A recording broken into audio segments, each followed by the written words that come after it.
Welcome to the Electric Rodeo, an adult toy megastore podcast about sex, pleasure, relationships, and everything in between. I'm your host, Emma Hewitt, a sex educator and sex toy enthusiast. Every episode, I take a deep dive into a fascinating new topic, talk to experts, and answer common sex questions.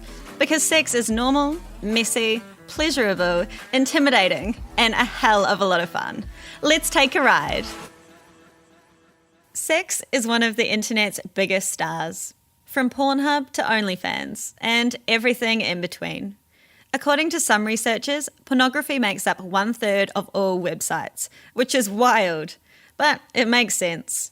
Humans like having sex, and we like watching other people have it too. But the online sex we consume isn't always the good kind. A lack of sex education in schools and our societal inability to talk openly about it means that more people are looking at online spaces to learn about the ins and outs of sex. And a lack of porn literacy means that many people are using it as a form of sex education, something that it's not intended to be. But there is somewhere online where the content is real, intimate, hot, and honest. It's a site called MakeLoveNotPorn. It's not a porn site, it's a social sex site working towards a social sex revolution. Think Facebook, but for social sex, but carefully curated and responsibly managed. The Make Love Not Porn stars are real lovers having real sex, including all the bits you won't see on Pornhub, including the negotiations, the preparations, the foreplay, the giggles, and the aftercare. Social sex is enormously reassuring because we celebrate real-world everything. Real-world bodies, real-world hair, real-world penis size, real-world vulvas. And that's important because you can talk body positivity all you like, you can preach self-love. Nothing makes you feel great about your own body like seeing people who are no one's idea of aspirational body types getting turned on by each other. I'm talking to the founder of the website, Gallop. She's a marketing and advertising executive with 35 years in the industry and has worked for some of the world's biggest brands. But even with all that expertise, digital solution providers and financial institutions make it near impossible to grow an adult business, no matter how responsible it is. In this episode, we talk all about sex online, social sex, moderation strategies, and how she came up with the idea for Make Love Not Porn. So Make Love Not Porn is an accident. And it came about through my direct personal experience dating younger men. The men I date tend to be in their 20s. And about 13, 14 years ago now, I began realizing through dating younger men that I was encountering what happens when two things converge. And I stress the dual convergence because most people think it's only one thing. I realized I was experiencing what happens when today's total freedom of access to hardcore porn online meets our society's equally total reluctance to talk openly and honestly about sex. When those two things collide, porn becomes sex education by default in not a good way. Mm-hmm. And so I found myself encountering a number of sexual behavioral memes in bed. I went, whoa, I know where that behavior is coming from. I thought, gosh, if I'm experiencing this, other people must be as well. I didn't know that because 13, 14 years ago, nobody talked about this. Nobody was writing about it. This was me in isolation as a naturally action-oriented person going, I want to do something about this. So 12 years ago, I put up on no money a tiny clunky website at MakeLoveNotPorn.com that in its original iteration was just copy. The construct was porn world versus real world. I launched at TED in 2009. I became the only TED speaker to say the words, come on my face, on the TED stage, 6 times in succession.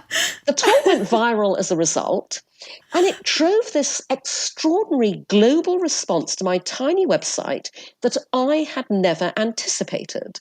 Thousands of people wrote to me from every country in the world, young and old, male and female, straight and gay, pouring their hearts out. And I realized I'd uncovered a huge global social issue. And so I then felt that I now had a personal responsibility. I had to take Make Love Not Porn forwards in a way that would make it much more far-reaching, helpful and effective. And so I turned it into MakeLoveNotPorn.tv, which is today the world's first and only user-generated, human-curated social sex video sharing platform. So we are what Facebook would be if Facebook allowed you to socially, sexually self-express, which it sadly does not. We are basically socializing sex in the real world, making it easier to talk about, to promote consent, communication, good sexual values, and good sexual behavior.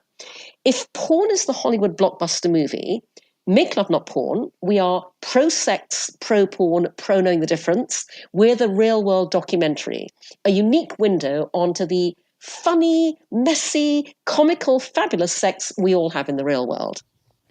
Now, Cindy, like with most social platforms, especially the larger ones, there are people that take advantage and might post extreme or harmful content.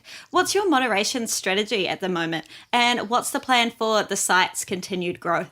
Sure. So Make Love Not Porn is unique in many ways. And one of them is that I concepted and designed Make Love Not Porn 12 years ago through the female lens. And what that means is that we are the safest place on the internet because I designed Make Love Not Porn around what everybody else should have, nobody else did, human curation. There is no self-publishing of anything on Make Love Not Porn. And by the way, nobody else does this. Our curators watch every single video submitted from beginning to end before we approve or reject it and we publish it. Our curators review every post on every member profile before we approve and publish it. We review every single comment on every single video before we approve and publish it. We can vouch for every single piece of content on our platform in a way that nobody else can. And that is why, as I said, we are the safest place on the internet. But actually, Emma, our approach to curation starts even further back than that. Because I conceive Make Love Not Porn to celebrate the wonderful sex we all have in the real world. We make it crystal clear that that is the only kind of content we want, not just in our FAQs on the site, but across all our social channels and media interviews like this. And when you make it really clear that is the only kind of content you want, that is the only kind of content you get. So we've been human curating everything for 9 years. We're tiny, we're bootstrapping, we have no money because investors are reluctant to fund us. If we can do this, imagine what Facebook could do, Instagram. And this human curation model is eminently scalable. I built it into our business plan because essentially it's analogous to, think about those gigantic software companies, tech unicorns, who have human sales forces.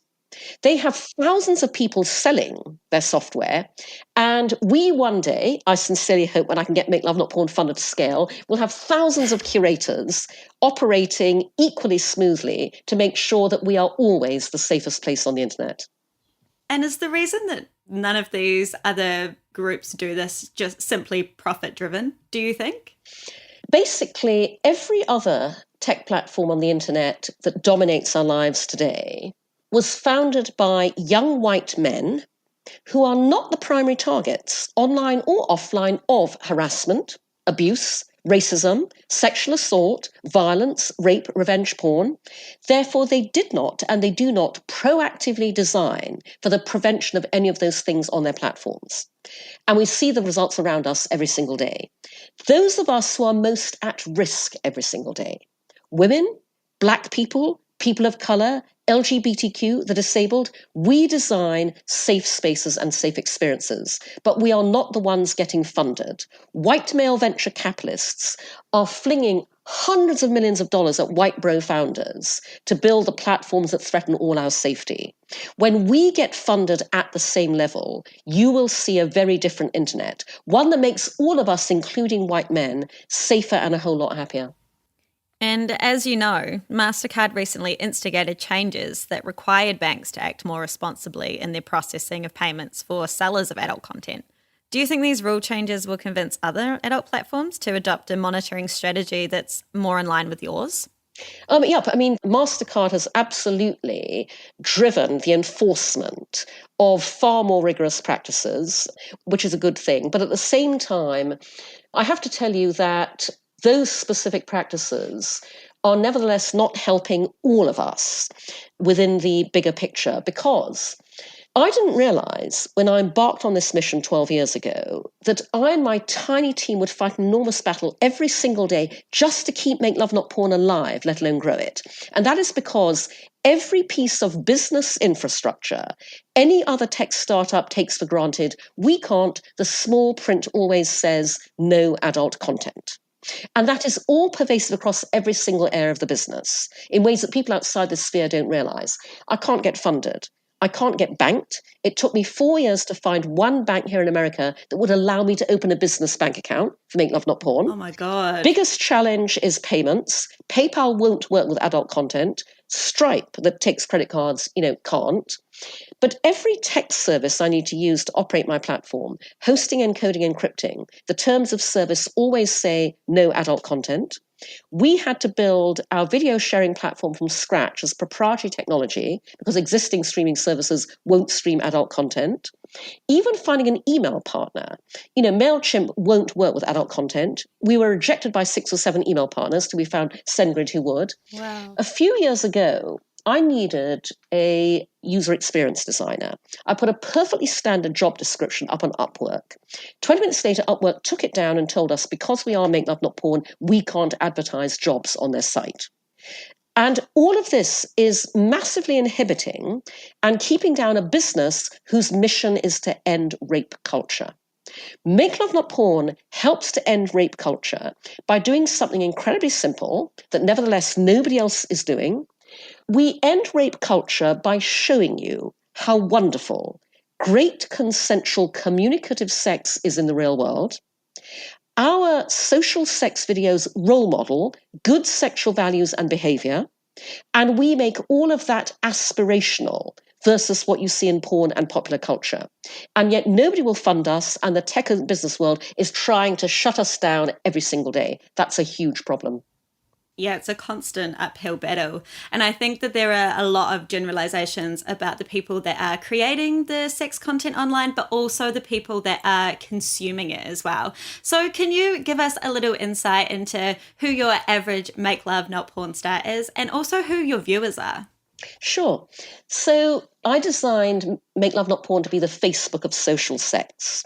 We are for anybody and everybody. We celebrate the full glorious spectrum of human sexuality. And so our Make Love Not Porn stars are perfectly ordinary people like you and me.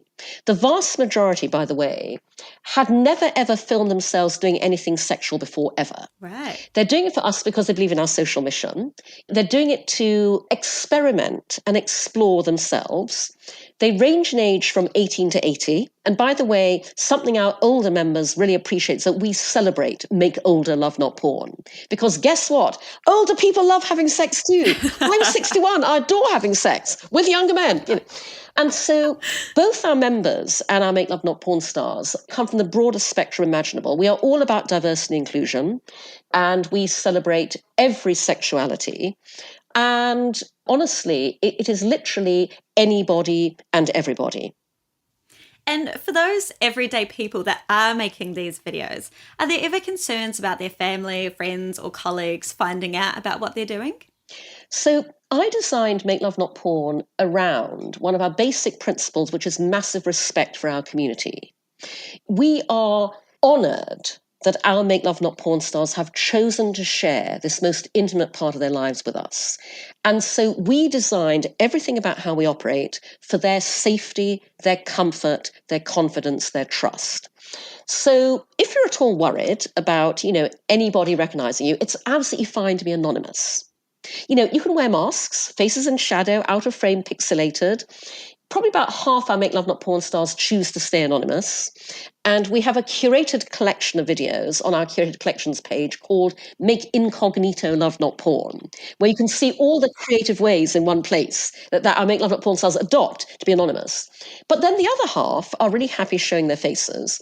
I mean, bear in mind that your videos are only viewable on our platform by members and by members who've paid to rent them. We operate a revenue sharing business model, which I designed to democratize access to income.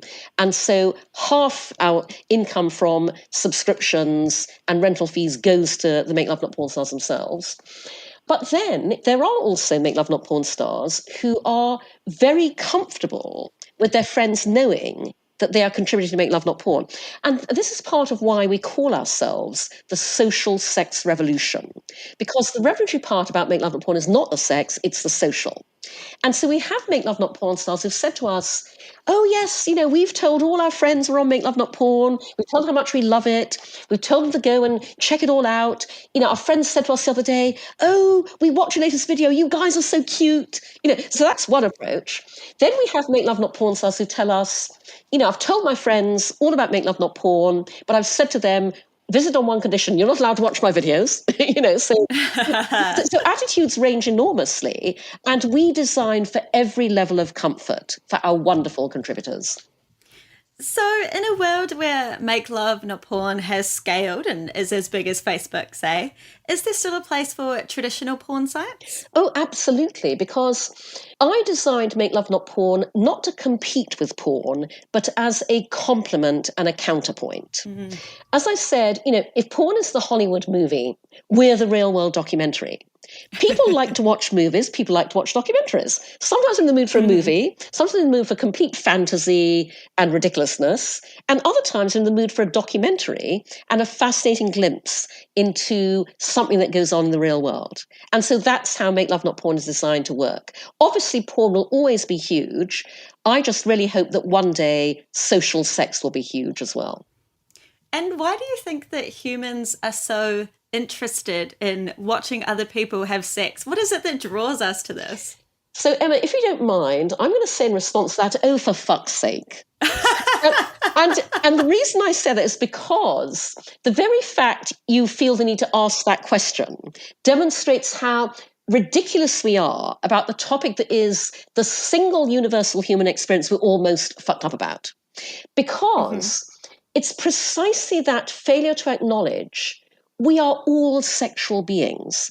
Of course we like watching people having sex. It's absolutely a fact of life. And I just want to really normalize people understanding that we are all sexual beings, because to bring up how that would benefit a very sad area, the reason so many people do not get believed when they report sexual abuse, harassment, rape, the reason children aren't believed when they try and tell adults about sexual abuse is because we find it really hard, given how messed up we are around sex, to reconcile somebody's outward appearance with the fact we are all sexual beings. Yes, that priest has sexual urges just like anybody else.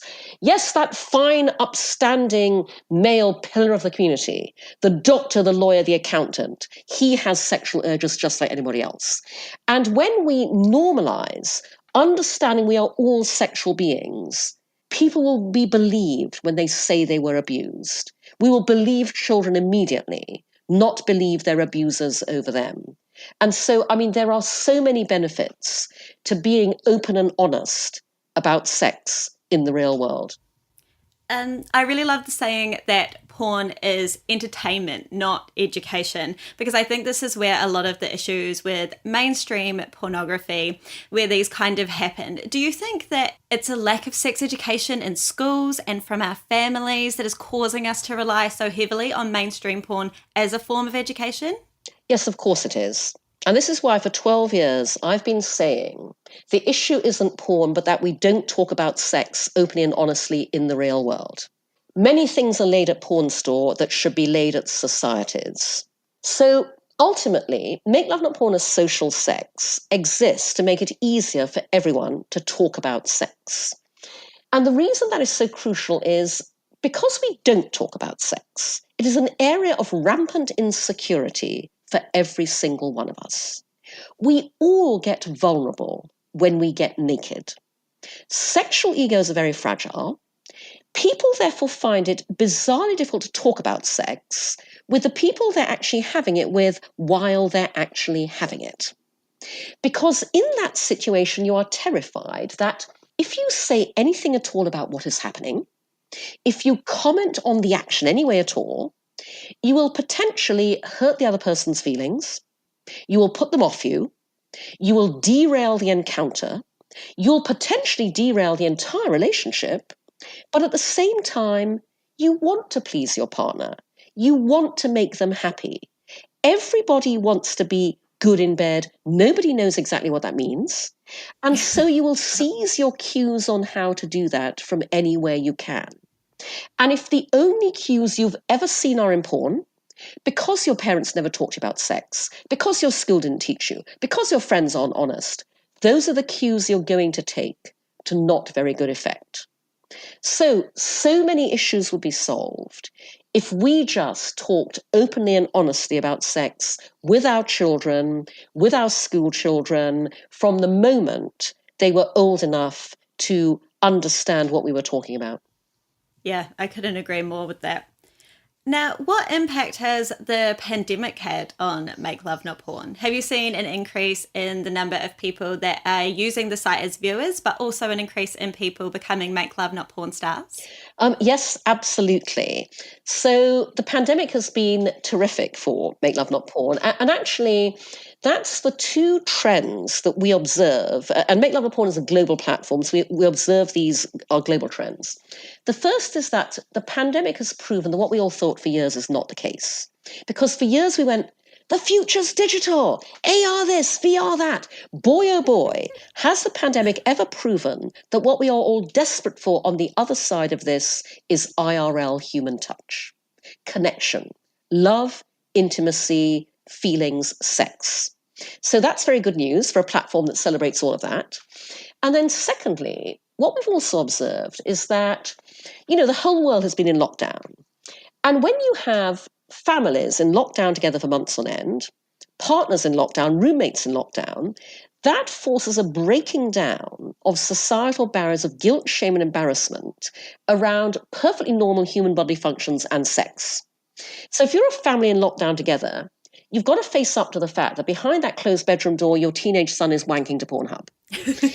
If you are the kids, you've got to face up to the fact that behind that closed bedroom door, your parents having sex. And so this, again, is a very good thing for us. I mean, more parents than ever before are writing to us telling us they are buying Make Love Not Porn subscriptions for their 18 and over teenagers and 20-something children because they want them to see what happy, healthy sexual relationships look like. And our video submission rate has tripled. Wow. We are now getting 3 to 4 video submissions a day with the pandemic versus on average 1 submission a day before the pandemic. Right. So yep, it's been terrific for our business.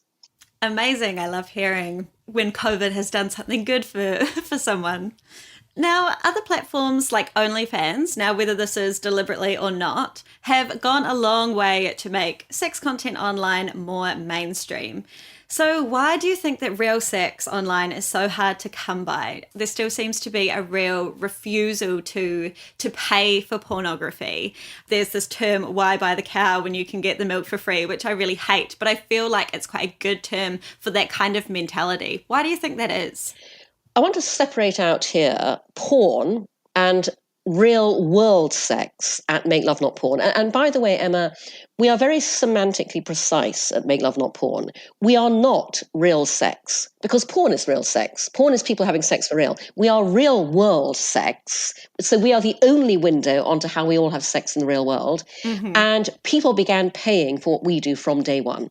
Our members absolutely see the uniqueness and the value of what we're doing. And by the way, I should just explain that is because social sex has so many benefits. Social sex is enormously reassuring because we celebrate real world everything. Real world bodies, real world hair, real world penis size, real-world vulvas. And that's important because you can talk body positivity all you like, you can preach self-love. Nothing makes you feel great about your own body like seeing people who are no one's idea of aspirational body types getting turned on by each other, desiring each other, having an amazing time in bed. When popular culture tells us every day that we are not sexually attractive unless we are this skinny, we've got six-pack abs, we look like this, our members write to us and say, you made me feel better about my own body. So people absolutely pay for what Make Love Not Porn does. In the case of the porn industry, it's exactly the same analogy as in the music industry. The flood of free content online destroyed the old world order business model. They haven't invented a new one. So finally, Cindy, what's next for Make Love Not Porn? What can we look forward to in the future? First of all, and I'll be very straightforward here, Emma, the priority of Make Love Not Porn is always keeping this business alive. And I really want our listeners to understand that, because I want everybody listening to this who is moved by what I'm saying to go to MakeLoveNotPorn.tv, sign up and subscribe, because we need your support. We also need investors. So I'm setting out this fall to raise a serious round of funding for Make Love Not Porn to enable us to scale to be the Facebook of social sex and end rape culture globally. And by the way, if we have any investors who get it listening, it's Cindy at MakeLoveNotPorn.com. Hit me up. And so I absolutely want to basically take Make Love Not Porn to the level where we have changed the way the world has sex for the better globally. And the reason that's so important is because Make Love Not Porn operates in the single biggest market of them all. Not sex, not porn, the market of human happiness. I've spent 12 years seeing firsthand every day the enormous human misery and unhappiness caused by the shame, the guilt, the embarrassment that we've imbued sex with. We want to take all of that away. It's why I call Make Love Not Porn a shame changer. And you will not believe how much happier the entire world will be when we achieve that vision at scale. And so that is my single-minded goal, and I'm determined to make that happen. I can't wait to see it. And I will put both of those links you mentioned in the show notes, I promise. Terrific. Cindy, thank you so much. That was such an amazing conversation. I'm sure all of our listeners will be logging on straight away. It's been an absolute pleasure, Emma. Thank you very much for having me on.